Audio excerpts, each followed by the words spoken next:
جب انسان اپنی طاقت اور تخت پر اتنا مغرور ہو جائے کہ خود کو خدا سمجھ بیٹھے اور خالق کائنات کو للکارے تو قدرت خاموش نہیں رہتی۔ وہ اپنی سب سے چھوٹی مخلوق سے بھی سب سے بڑے فخر کو مٹی میں ملا دیتی ہے۔ یہ کہانی ہے نمرود کی، جو بابل کی عظیم سلطنت کا بے تاج بادشاہ تھا۔ اس کا شہر سونے چاندی اور بے پناہ شان و شوکت سے چمکتا تھا۔ جب وہ اپنے تخت پر بیٹھتا تو ہزاروں غلام، فوجی سالار اور وزیر اس کے سامنے سجدے میں گر جاتے تھے۔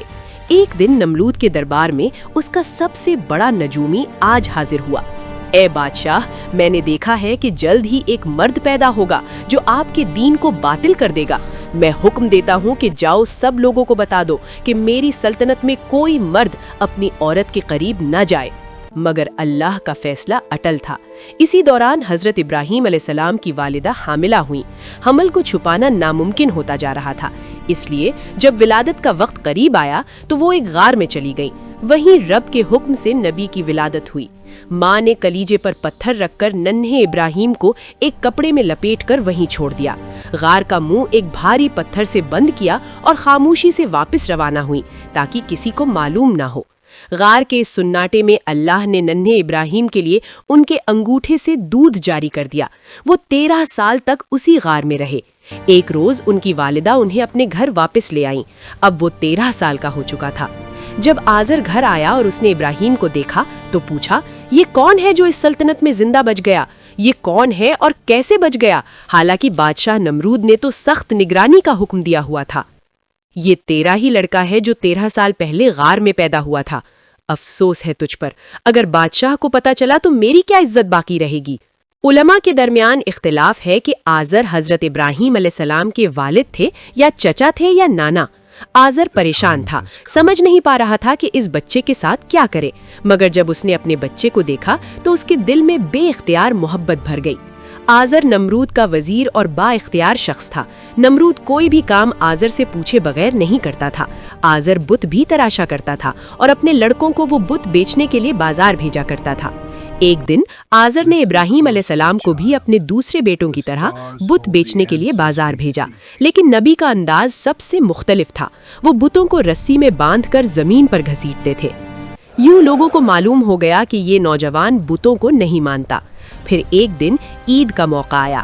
نمرود اور تمام اہل شہر عبادت گاہ کی طرف روانہ ہوئے اور حضرت ابراہیم علیہ السلام کو بت خانے کی ذمہ داری لگا دی گئی۔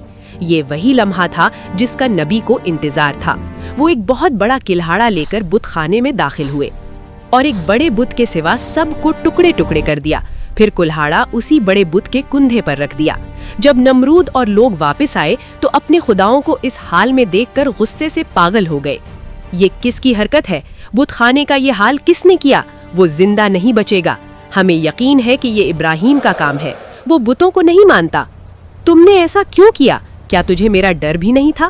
کلہاڑا بڑے بت کے کندھے پر ہے، مجھے لگتا ہے اسی نے چھوٹے بتوں کو توڑا ہے۔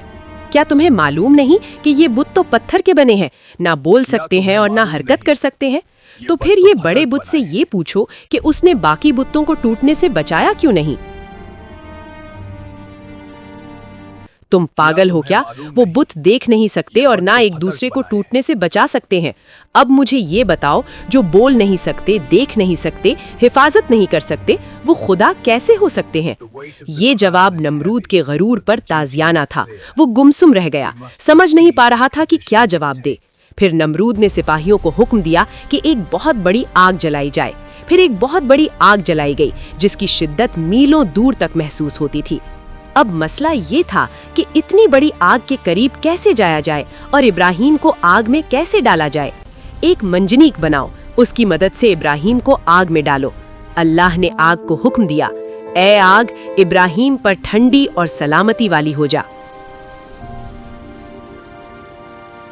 جب نمرود نے یہ منظر دیکھا تو اس کی آنکھیں پھٹی رہ گئیں۔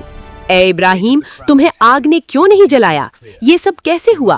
نبی نے فرمایا، یہ میرے پروردگار کی قدرت ہے جس کے لیے کچھ بھی مشکل نہیں۔ وقت گزرتا گیا مگر نمرود نے پھر بھی اللہ پر ایمان نہ لایا بلکہ خود کو خدا سمجھتا رہا۔ ایک دن نمرود نے حضرت ابراہیم علیہ السلام سے پوچھا، تمہارا خدا کون ہے؟ نبی نے فرمایا، میرا رب وہ ہے جو زندہ کرتا ہے اور موت دیتا ہے۔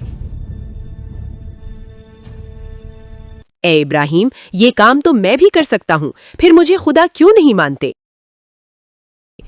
نمرود کا حکم ہے کہ ایک قیدی کو موت اور دوسرے کو آزاد کیا جائے۔ اے ابراہیم، دیکھا، میں نے ایک کو مار دیا اور دوسرے کو زندگی دے دی۔ نبی مسکرا کر جواب دیتے ہیں، اچھا، میرا رب تو سورج کو مشرق سے نکالتا ہے، اگر تم خدا ہو تو مغرب سے نکال کر دکھاؤ۔ نمرود نے کہا، اب میں آسمان پر جاؤں گا اور ابراہیم کے خدا سے لڑوں گا۔ نمرود نے اپنے تمام سپاہیوں کو کہا، تم تیاری کرو، ہم ہر صورت ابراہیم کے خدا سے جنگ کریں گے۔ اس نے اپنے سپاہیوں کو ایک ایسی سواری تیار کرنے کا حکم دیا جو آسمان تک پہنچ سکے، اور سپاہیوں کو 3 دن کا وقت دیا، اگر تیار نہ ہوئی تو سب کو قتل کر دوں گا۔ مگر ایسی سواری تیار کرنا جو آسمان تک پہنچ سکے کسی کے بس کی بات نہ تھی۔ سب سپاہی پریشان تھے، اگر سواری تیار نہ ہوئی تو سب کے سر قلم ہو جائیں گے۔ 4 عقاب باندھو، اوپر گوشت لٹکاؤ، وہ اڑیں گے تو تخت آسمان کی طرف اٹھے گا۔ نمرود اس آواری پر سوار ہو کر آسمان کی طرف روانہ ہوا۔ وہ کافی بلندی تک گیا مگر اسے کہیں بھی خدا نظر نہیں آیا۔ جب وہ بہت زیادہ بلندی تک پہنچ گیا تو اس نے آسمان کی طرف ایک تیر چلایا۔ اللہ نے ایک فرشتے کو حکم دیا کہ تیر کو خون آلود کر کے واپس اس کی طرف پھینک دے۔ یہ دیکھو، میں نے خدا کو مار دیا، ابراہیم کے خدا کو مار دیا۔ یہ اس کے غرور کی آخری انتہا تھی۔ اب قدرت نے جواب دینے کا فیصلہ کر لیا تھا۔ ایک دن جب نمرود اپنی عظیم الشان فوج کے ساتھ نکلا تو اللہ نے اس کے مقابلے میں انسانوں کا نہیں بلکہ مچھروں کا ایک لشکر بھیجا۔ ہم ان مچھروں کے ساتھ حملہ کیسے کریں؟ سب لوگ بھاگتے ہیں اور نمرود بھی اپنے محل کی طرف بھاگتا ہے۔ نمرود محل تو پہنچ گیا لیکن ایک مچھر اس کا پیچھا نہیں چھوڑا۔ تمہیں کیا ہو گیا؟ میرا پیچھا کیوں نہیں چھوڑ رہے؟ اور پھر اچانک وہ مچھر اس کے ناک کے سوراخ سے اندر گھس گیا۔ تھوڑی دیر بعد اسے ایک عجیب سا احساس ہوا، جیسے کسی نے اس کے سر کے اندر ہتھوڑا مارا ہو۔ مچھر اس کے دماغ میں گونجتا، پھڑپھڑاتا اور ہر لمحہ ایک نئی اذیت دیتا۔ نمرود محل میں دیوانہ وار بھاگتا، دیوار سے ٹکراتا، فرش پر گرتا۔ میرے سر پر جوتا مارو، زور سے مارو۔ اور جب کوئی جوتے سے اس کے سر پر مارتا تو نمرود لمحے بھر کو سکون میں آ جاتا، لیکن چند لمحوں بعد وہ اذیت دوبارہ لوٹ آتی۔ مچھر پھر دماغ میں حرکت کرتا۔ دن گزرتے گئے، نمرود کی نیند، سکون اور غرور سب مچھر کے ایک وار سے ختم ہو چکے تھے۔ کبھی سردی میں ننگے پاؤں بھاگتا، کبھی فرش پر تڑپ کر چیختا۔ نمرود اب اپنی سزا بھگت رہا تھا۔ سالوں تک نمرود اسی عذاب میں مبتلا رہا اور اس کا غرور خاک میں مل گیا۔